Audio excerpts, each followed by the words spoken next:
In this video, we're going to do some vertical motion practice problems.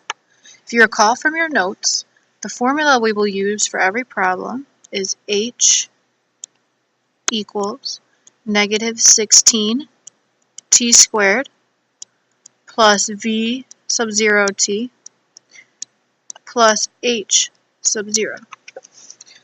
Remember, h is the ending height, t represents time, v sub 0 is velocity, and h sub 0 is the starting height.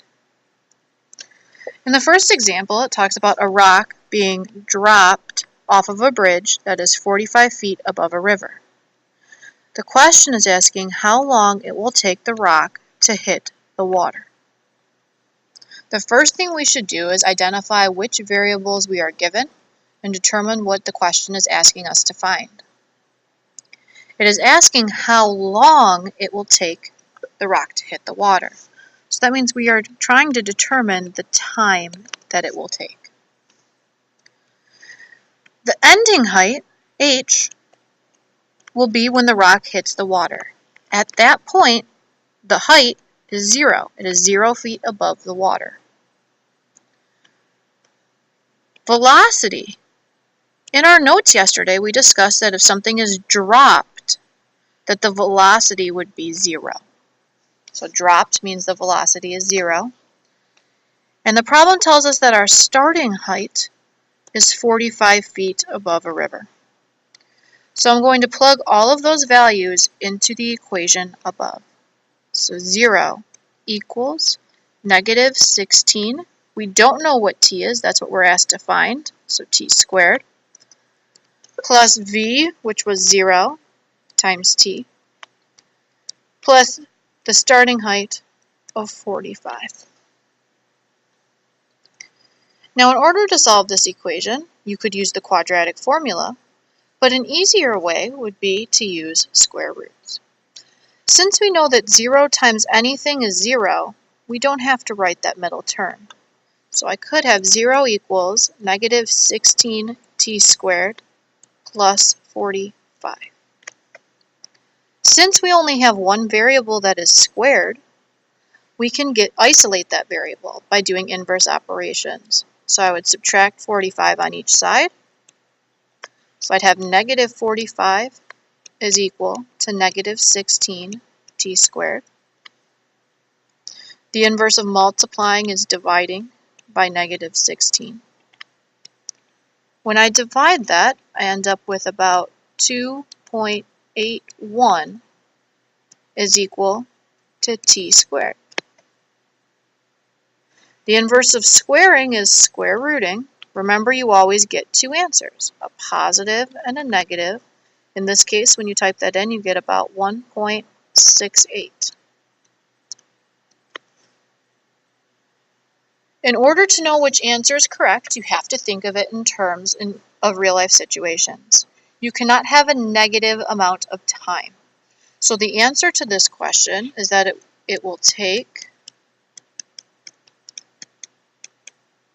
about 1.68 seconds to hit the water.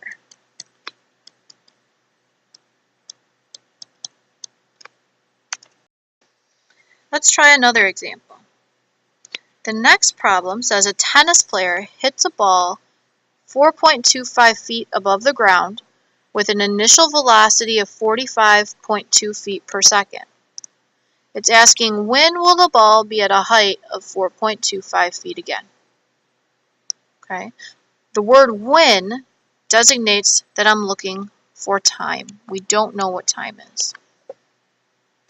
We also have another missing piece to this problem in the fact that we don't know the ending height. In this case, they want we do know the ending height. It is 4.25 feet. The velocity that they told me in this problem was 45.2 feet. And the starting height was the same as the ending height, 4.25. You're starting hitting the ball 4.25 feet above the ground, And it wants to know when will it be at that same exact height again. So that's the start and end height. So if we plug those into this formula we had up top, right here, the ending height was 4.25 equals negative 16, we don't know what t is, squared. The velocity given in this problem is 45.2. We still don't know t. And the starting height is 4.25. In order to solve a quadratic, we need to set it equal to 0. So to make this equal 0, we would subtract 4.25 from each side of the equation. Recall you can only add and subtract like terms. So now I have 0 equals negative 16t squared plus 45.2t. And these would also cancel and equal 0. You do not need to write plus 0. So at this point we have two options to finish solving this equation. Option 1, you can use the quadratic formula. Option 2, which is a little bit more efficient and quicker, is factoring out the GCF. In this case, the GCF between negative 16 and 45.2 would just be a negative 1, because the first term is negative, and I can also take a t out. Negative 1 times 16 would give me negative 16t, and then a t would give me the t squared. Negative 1 times negative 45.2 is positive 45.2. When you set each of them equal to 0, I end up with a t equals 0 on this side. And when you add 45.2 and divide by 16, you end up with t being about 2.83.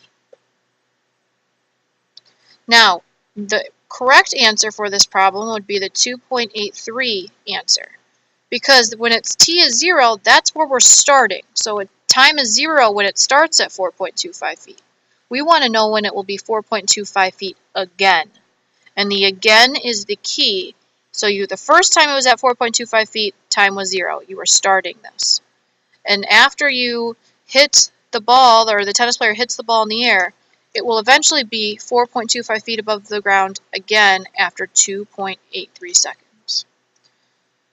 So in 2.83 seconds, the ball will be 4.25 feet again.